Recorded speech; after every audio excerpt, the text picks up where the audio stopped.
Ben na circe. Bhí ben bhachtán agus bhí cearcaí.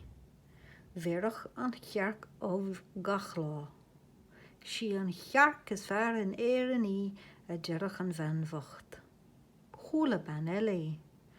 Céim fáin dheartú gur bí an chearc is fear in éan í san an bhean eile, mar beran si ofdom gach lá san bhean bhacht.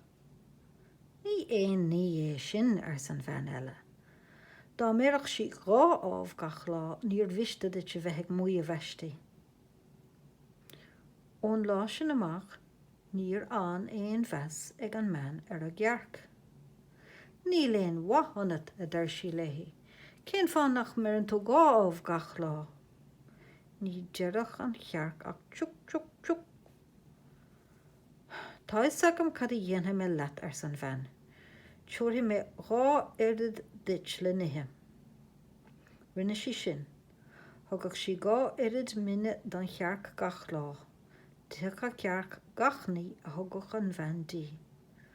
Chúi an chearc I riire, tháinig leisgeirí. Stad siad a bhre.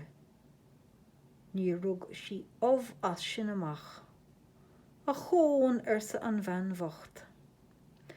Marag nach míam sásta leis na míon aige.